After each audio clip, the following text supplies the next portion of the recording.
นะ ในที่ประชุมอาจารย์เซ่กำชับเป็นพิเศษหนังสือเทพลัวเหอต้องใช้นักวาดที่ถนัดสไตล์โบราณและมีชื่อเสียงเหมาะกับคุณนอกจากรังไหมใครก็ได้แต่นักวาดที่ตรงตามเงื่อนไขพวกนี้ในประเทศมีไม่เกิน3 คนใช่คนแรกคือนักวาดประกอบเกมรับจองคิวล่วงหน้าครึ่งปีเท่านั้นพวกเราต้องไม่ทันแน่นอนอีกคนนึงวาดโปสเตอร์ภาพยนตร์โดยเฉพาะสำนักพิมพ์หยวนเย่ของเราสู้ราคาไม่ไหวแน่เหลือคนสุดท้ายที่อาจจะร่วมงานได้ก็มีแต่รังไหมไม่เจรจาอาจารย์อย่าเพิ่งโมโหสิคะเดี๋ยวนะคะอาจารย์โจ้ชวนค่ะขอโทษนะคะรอฉันสักครู่นะรออะไรฉันไม่ว่างรอชูลีตอนบ่ายเสี่ยวเหนียวลาป่วยแต่โทรมาบอกว่ามีเอกสารลืมเซ็นฝากเธอช่วยเซ็นแทนหน่อยนิสัยของรังไหมกับความร่ำลือเธอรู้หรือเปล่าได้ยินว่าตอนยังไม่มีชื่อเสียงมีนักเขียนมากความสามารถช่วยเขียนบทประกอบภาพให้เขาถึงดังขึ้นมาได้แต่พอโด่งดังแล้วไม่สนใจคนอื่นคนแบบนี้คุณกล้าร่วมงานด้วยเหรอนี่คือจำนวนสินค้าของหัวหลีต้องส่งไปที่ฝ่ายขายตอนนี้เขาบอกว่าเขาอ่านแล้วเหล่าเหมียวก็เซ็นแล้วให้เธอลงชื่อพร้อมระบุเซ็นแทนก็พอช่างเธอแล้วปากกาฉันล่ะถ้าเป็นเพราะนักวาดรังไหมทำให้หนังสือเทพลั่วเหอขายไม่ดีสำหรับคุณก็แค่ความล้มเหลวครั้งเดียวในสายอาชีพคุณสามารถจัดการให้กำลังใจตัวเองแล้วไปขายสวนสนุกที่หายไปของเจียงอีเฉิงต่อผมล่ะผมจะไปร้องไห้กับใครขอบใจนะฮัลโหลอาจารย์ยังอยู่ไหมคะเรามาคุยกันต่อนะเกี่ยวกับนักวาดเทพหญิงรังไหมคนนั้นที่จริงแล้วเราพิจารณาทางด้านธุรกิจแล้วเมื่อกี้คุณไม่ได้ฟังเลยเหรอก็เมื่อกี้เอกสารด่วนมาให้ฉันเซ็นฉันบอกให้คุณรอสักครู่ไม่ใช่เหรอคะ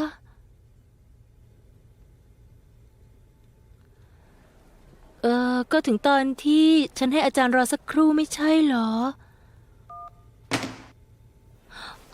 ฉันไม่ทำให้เขาโกรธตอนไหนอีกเนี่ยมานี่หน่อยมีเรื่องคุยด้วยเอ๊ะนี่คือมีอะไรอ่ะนี่อะไรกันตัวเหนียวเธอพูดเองเรื่องอะไรจำนวนสินค้าของหัวหลี่เกิดปัญหานิดหน่อยงั้นเหรอสินค้าของหัวหลี่กองบก.กำหนดเอาไว้เป็นที่ขั้นหนังสือทอง 4,000 ชิ้นแล้วทำไมสั่งไป 12,000 ชุดได้จำนวนตีพิมพ์ครั้งแรกของหนังสือแค่ 12,000 ทางฝ่ายขายทำผิดหรือเปล่าคะแล้วก็เธอด้วยชื่อของพวกเธอ2 คนก็เขียนอยู่บนนี้ดูเอาเองเถอะเกินไป 8,000 ชุดเต็มๆฉันถามเธอหน่อยต้นทุน 8,000 ชุดจะคิดยังไงหักเงินเดือนเธอหรือว่าเงินเดือนเธอดีพวกเธอตรวจสอบกันยังไงเนี่ยฮะขอโทษค่ะหัวหน้าบก.วันนั้นฉันลาครึ่งวันเรื่องนี้ไม่โทษชูหลี่คุณอย่าโทษชูหลี่เลยตอนนั้นฉันกำลังคุยกับอาจารย์โจ้ชวนเขารอฉันอยู่ปลายสายน่ะเห็นรองหัวหน้าบก.เหมียวเซ็นชื่อแล้วฉันก็เลยไม่ได้คิดอะไรมากอะไรคือไม่ได้คิดมากเดี๋ยวสิงานของตัวเธอเองเธอไม่ทำให้ดีจะโทษคนอื่นทำไมไม่มืออาชีพก็คือไม่มืออาชีพเข้าใจไหมเรื่องจำนวนสินค้าฉันกำชับเธอกี่ครั้งกี่หนแล้วห้ามเกิน1 ใน 3ของจำนวนตีพิมพ์ครั้งแรกเรื่องเล็กแค่นี้ต้องให้ฉันสอนอีกเหรอต้องให้ฉันป้อนข้าวเธอด้วยไหมเรื่องบ้าบออะไรกันพอแล้วไม่ต้องพูดแล้วโยนกันไปโยนกันมาพอเกิดปัญหาก็ดิแต่ปัดความรับผิดชอบกันแบบนี้เรื่องนี้กองบก.2ของเราต้องรับผิดชอบทุกคนตั้งแต่ฉันลงไปเดือนนี้หักเงินเดือนเป็นการลงโทษหักเงินมีปัญหาเหรอฉันกับเหล่าเหมียวคนละ 5,000 เด็กใหม่คนละ 1,000 พี่เซียนอี 3,000 ก็แล้วกัน3ครั้งนี้หักเงินเดือนถ้าเกิดปัญหาแบบเดิมขึ้นอีกคงไม่ได้จบแค่การหักเงินเดือนแน่จำใส่หัวกันไว้ด้วยล่ะนี่หัวหน้าบก.แบ่งชำระได้ไหมคะเงินเดือนละ 3,800 หักไป 1,000 ก็เหลือ 2,800 ค่าเช่าบ้าน3 เดือน 4,500 ต้องหักค่าเดินทางค่าอาหารติดลบ 500พระเจ้าพยายามทำงานเหน็ดเหนื่อยทั้งเดือนยังติดหนี้สังคมอีก 500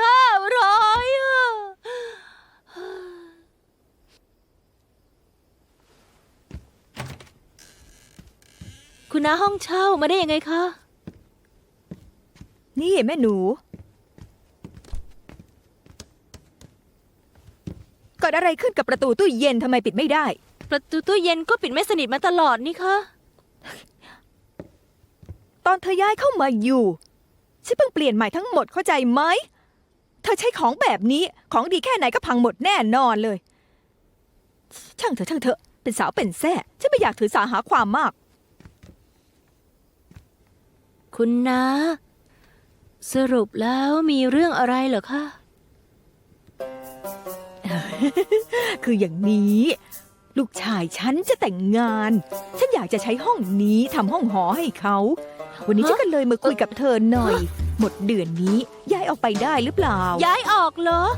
แล้วจะให้ฉันย้ายไปไหนอะ นั้นถ้าเธอไม่มีที่ไปจริง ๆ เลื่อนให้อีกเดือน2 เดือน แบบนั้นก็พอคุยกันได้ ได้ค่ะ ยังไงเหรอคะ เดือนหน้า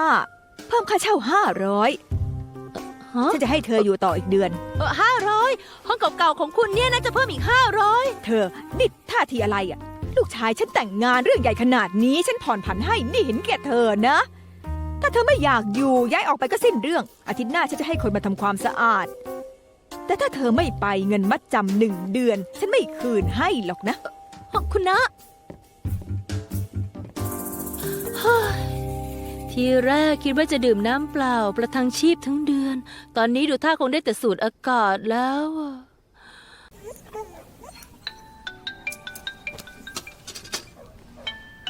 เฮ้ยฮัลโหล ฮัลโหลอาจารย์เจ้าชวน เรื่องนะว่าพรุ่งนี้ค่อยคุยตอนนี้ผมกำลังยุ่ง อาจารย์เจ้าชวนคะเราไม่ได้แล้วจริงๆนะคะ หัวหน้าบก.อุ๋ยสั่งมาแล้วหนังสือเทพลู่เหอต้องทันงานหนังสือปีนี้ ความคืบหน้าของเราตอนนี้ล่าช้ามา1 สัปดาห์แล้ว วันนี้จะต้องกำหนดเรื่องนักวาดให้เรียบร้อยเฮ้ยฉันขอร้องคุณละค่ะ คุณก็เข้าใจความลำบากของบก.หน่อยนะคะเฮ้ยฉันทุ่มเทแรงกายแรงใจไม่ใช่เพื่อหนังสือของคุณเหรอคะ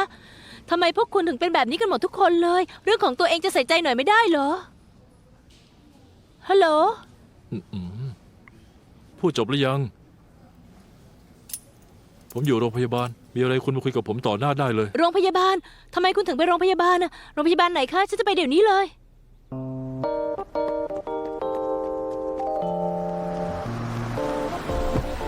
คุณคะ ไปถนนหลิงเหยียนใต้เลขที่ 1412 เท่าไหร่คะ ที่นั่นอยู่ไกล 80-100 หยวน รบกวนเร่งหน่อยนะคะ ได้ครับ ออกรถออกรถ โอ้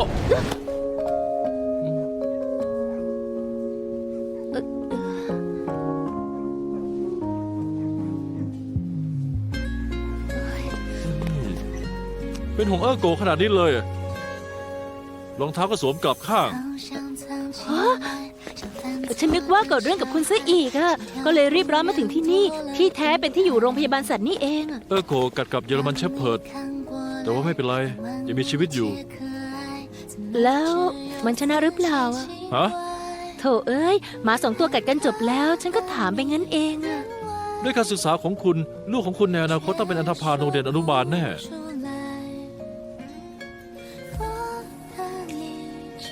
กัดหูเยอรมันเชฟเพิร์ดขาด ชนะ เฮ้ยใช้ได้เลยนี่โก อาหารหมากินไปไม่เสียเปล่านะ นึกไม่ถึงเลยนะเนี่ย ปกติดูมึนๆงงๆ ถึงเวลาสำคัญก็ดุใช้ได้ จริงสิ คุณทานข้าวเช้าหรือยังคะ เดี๋ยวฉันไปซื้อให้นะ นั่งลง มาหาผมมีธุระอะไร ผมไม่เชื่อว่าแค่เรื่องนักวาดจะทำให้คุณเป็นแบบนี้ได้บ่นไม่หยุด ผมยังไม่ทันพูดอะไร ก็ร้องเหมือนหมาถูกเหยียบหางแล้ว เฮ้ยอย่าให้พูดถึงเลยค่ะจำนวนสั่งผลิตสินค้าแนบเกิดข้อผิดพลาด ทั้งสายงานของเราคนที่เกี่ยวข้องกับสัญญาแล้วก็ใบสั่งซื้อโดนด่าไปชุดใหญ่เลย หักเงินเดือนด้วย หักเงินไปไม่น้อยเลยนะ ที่อนาถที่สุดก็คือเจ้าของห้องเช่าของฉันจะให้ฉันย้ายออก ตอนเนี้ยแม้แต่ที่พักฉันก็ไม่มีเลย บอกที่บ้านไงพวกเขาต้องช่วยคุณอยู่แล้ว ช่างมันเถอะแม่คุมพ่อเข้มมากอนาถกว่าฉันอีกอะแม่ฉันรอให้ฉันอยู่ต่อไม่ไหวหมุนเสือกกลับบ้านไว พอเธอะเลิกขายความอนาถผมตกลง ๆตกลงอะไรอะ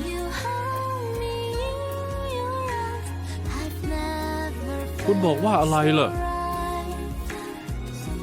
คุณหมายความว่าตกลงจะใช้รังไหมแล้ว จริงหรือเปล่า อาจารย์โจ้ชวน ขอบคุณนะคะขอบคุณมากๆเลย คุณเป็นนักเขียนที่ยิ่งใหญ่ที่สุดในโลกเลยจริง แล้วเจียงอีเฉิงล่ะ ๆคู่ขนานเป็นนักเขียนที่ยิ่งใหญ่เทียบเท่ากันเลย กรอกที่อยู่บ้านคุณลงไป เปิด GPS อ๋อ ได้ค่ะเสร็จแล้ว เมื่อกี้คนที่โทรหาคุณคืออาจารย์โจ้กู้เซียน เชิญคุณร่วมประชุมงานสมาคมนักเขียนเหรอ ประชุมสมาคม1 ปีมีครั้งเดียวทำไมคุณไม่ไปล่ะคะ ไม่มีอะไรน่าสนใจไปอยู่ตรงนั้นทุกคนต่างก็ถามว่ามีแฟนหรือเปล่าจากนั้นก็จะเริ่มแนะนำลูกสาวหลานสาวอะไรทำนองนั้นน่ะ หางานประชุมสมาคมยุ่งเรื่องหาคู่ให้นักเขียนด้วยเหรอ คุยกับคุณนี่เปลืองแรงจริง ๆ เลย ใบหน้าอิจฉาของคุณนี่มันยังไงกัน โถเอ้ยไม่มีอะไรหรอกอ๋อฉันรู้แล้ว คุณรู้สึกว่าคุณกับอาจารย์พวกนั้นไม่มีหัวข้อสนทนาทำได้แค่ทักทายแล้วก็เลยเบื่อใช่หรือเปล่าอะ ถ้าสติคุณทำงานปกติก็พอเป็นผู้เป็นคน ความหมายนี่แหละ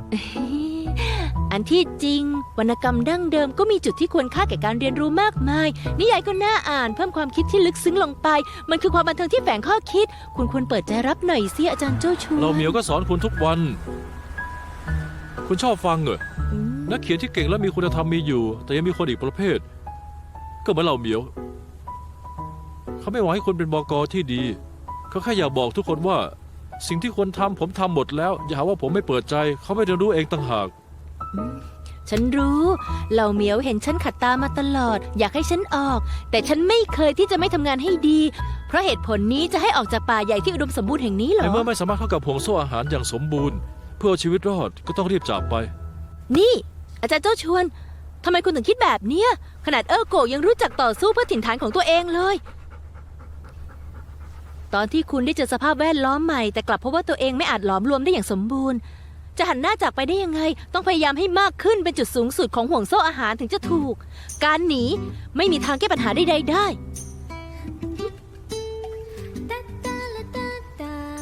เชื่อเจ้าไม่หยุด เฮ้ยก็ใช่ พูดเป็นแต่หลักการ ตอนนี้แม้แต่วันธรรมดาของตัวเองยังจัดการไม่ได้เลย รีบกลับบ้านซะหาเส้นทางเดินเผื่ออนาคตซะดีกว่า ค่าดเข็มขัด ข้อ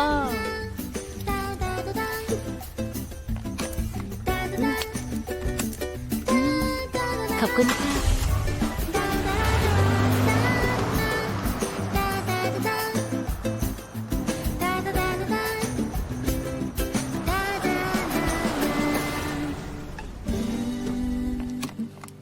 ที่นี่เหรอ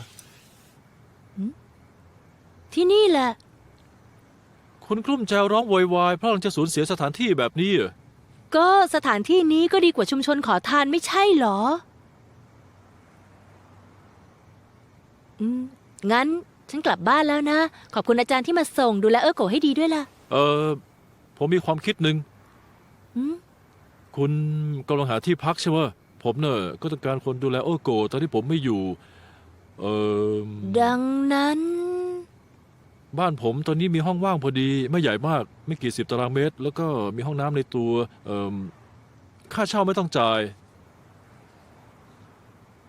จริงเหรอ ผมนึกว่าคุณจะด่ายกใหญ่ว่าโรคจิตใครจะอยากอยู่กับผู้ชายอย่างคุณแบบนั้น คุณไม่แกล้งเล่นตัวหน่อยเหรอทำสีหน้าเหมือนได้ของฟรีแบบนี้ท้ายผมคิดว่าความคิดที่ผมเสนอมันเหลวไหลมาก โถเอ้ยก็ไม่มีอะไรไม่ดีนี่ยังไงที่ใต้สะพาน ถ้าอยู่กับพี่น้องแก๊งยาจกด้วยกันก็ไม่ต่างกันหรอกพวกเขาไม่อาบน้ำกันแต่คุณอาบน้ำนะเฮ้ยงั้นท่านเจ้าของบ้านที่รัก ฉันจะทำอะไรตอบแทนคุณหรือขอบคุณยังไงดีอะ คุณแค่ต้องช่วยผมเลี้ยงหมาพาไปเดินเล่น แล้วก็เลี้ยงผม แต่คุณโชคดีมากไม่ต้องจูงผมเดินเล่น รับประกันภารกิจลุล่วงเอ๊ะงั้นฉันกลับไปเก็บของก่อนนะคะ ได้ จะย้ายเข้าได้เมื่อไหร่เหรอคะ ได้ทุกเมื่อเลย โอเค ขอบคุณค่ะอาจารย์จู้ชวนโกะไว้เจอกันนะ ไว้เจอกัน ขอบคุณค่ะ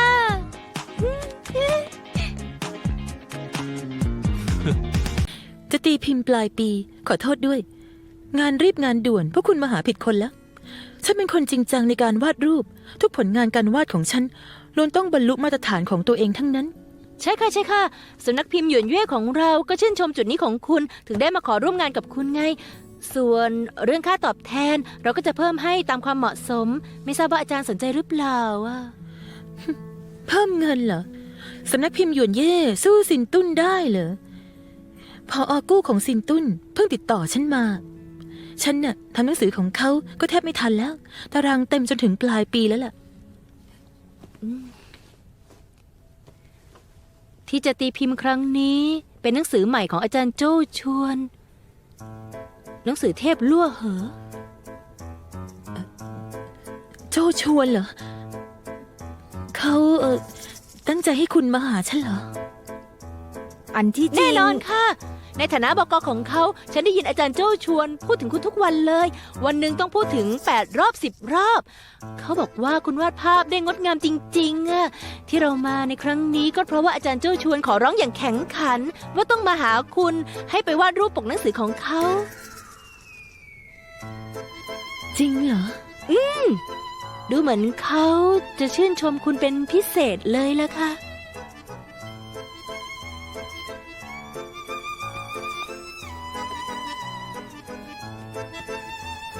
งั้นงานนี้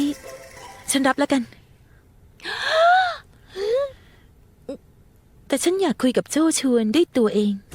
หา ทำไม มีปัญหาอะไรเหรอ ไม่มีปัญหาค่ะไม่มีปัญหา งั้น เรื่องค่าตอบแทน งานศิลปะเนี่ย เงินเป็นสิ่งที่ไม่สำคัญที่สุด ยิ่งไปกว่านั้น นี่หนังสือของอาจารย์โจ้ชวนนะ ขอบคุณค่ะอาจารย์ ขอบคุณค่ะอาจารย์ ไว้เจอกันนะคะ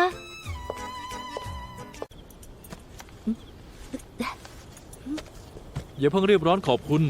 ท่องนี่ให้คล่อง ระเบียบผู้เช่า30 ข้อ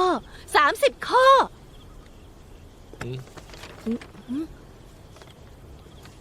ห้ามหาผลประโยชน์ภายใต้ชายคาเดียวกันทำเกินเลยกับเจ้าของบ้านห้ามล้ำเส้นระหว่างเจ้าของบ้านกับผู้เช่า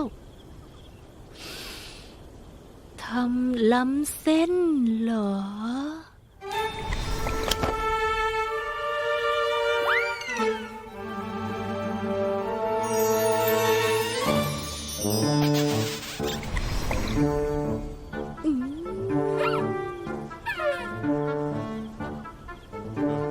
เร่งต้นฉบับ แล้วก็ล้างสมองไม่รู้วันคืนหวานล้อมให้เจ้าของบ้านใช้นักวาดที่ไม่ชอบ หรือบีบบังคับให้เจ้าของบ้านเซ็นชื่อจำนวนตีพิมพ์ขั้นต่ำที่เหมือนสัญญาขอทานกับสำนักพิมพ์ คิดอะไรเนี่ย อ๋อดูท่าจะมีอคติกับฉันไม่น้อยเลยนะเนี่ย เพิ่งรู้เหรอ แต่ฉันจริงใจตั้งใจดูแลคุณนะ เมื่อวานตอนโทรคุยกับคุณ ค่าครองชีพเดือนนี้ของฉันก็เหลืออยู่แค่100 หยวนน่ะ ฉันยอมจ่ายค่ารถ100 หยวนเพื่อไปพบคุณเชียวนะ แล้วคนคิดว่าเพราะอะไรคุณถึงมาอยู่ตรงนี้ ค่ะ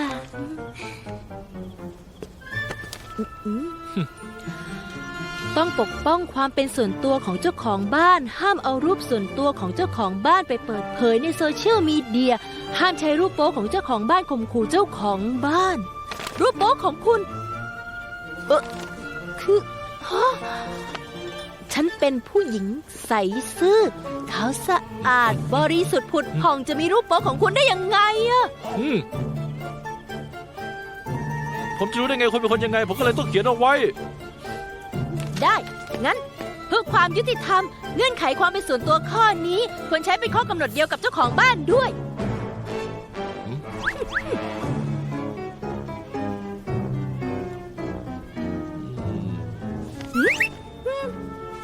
ไม่ได้หรือไงอะ คุณ ฉัน อาโกกลับบ้านกัน คิดให้ดีว่ามื้อเย็นจะกินอะไร มันเกี่ยวพันกับอนาคตผู้เช่าบ้านของคุณนะ ที่บ้านมีอะไรบ้างอะ ไข่ แล้วมีอะไรอีกคะ จำไม่ได้ เอ๊ะฮะอาจารย์เจ้าชวน นี่ช่วยฉันด้วย โอ้โกยังไม่ถึงบ้าน ไม่ต้องตื่นเต้นขนาดนี้ก็ได้ โอ้โกเร็วเข้า โอ้โกพี่สาวย้ายมาอยู่ด้วยแล้วนะ ขอฉันดูตาของแกหน่อยนะ โอ้โกเร็วสิ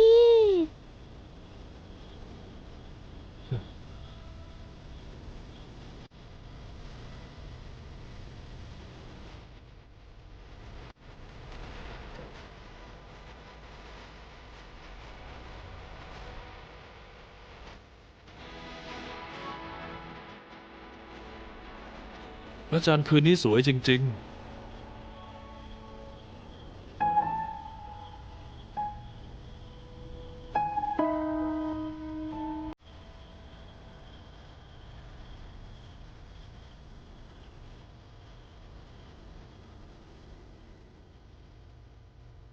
พระจันทร์คืนนี้สวยจริง ๆ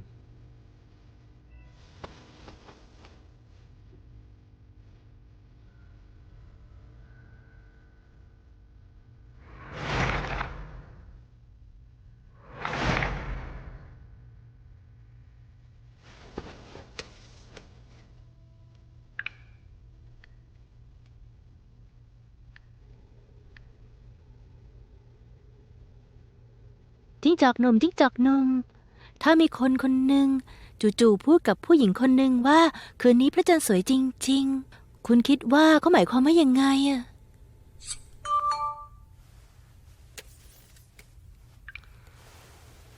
จิ้งจอกหนุ่มจิ้งจอกหนุ่มถ้ามีคนคนหนึ่งจู่ๆพูดกับผู้หญิงคนหนึ่งว่าคืนนี้พระจันทร์สวยจริง ๆ คุณคิดว่าเขาหมายความว่ายังไงอะ ดันพูดหลุดปากออกไป เฮ้ย นี่มันเกิดอะไรขึ้นเนี่ยเอ้ย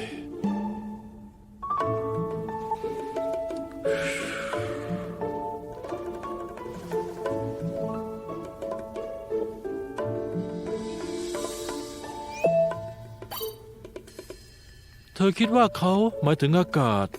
หรือพูดเหมือนเดนนัสเมะโซเซกิ เขาชอบเธอ เขาชอบฉันเหรอเฮ้ย ชูลี เธอกำลังคิดเพ้อเจ้ออะไรอ่ะ จะเป็นไปได้ยังไง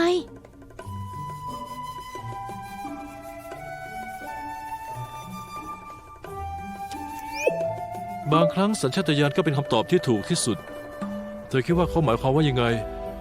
ก็หมายความตามนั้น เฮ้ย มันหมายความว่ายังไงกันแน่ล่ะ สัญชาตญาณคือคำตอบที่ถูกที่สุดเหรออืม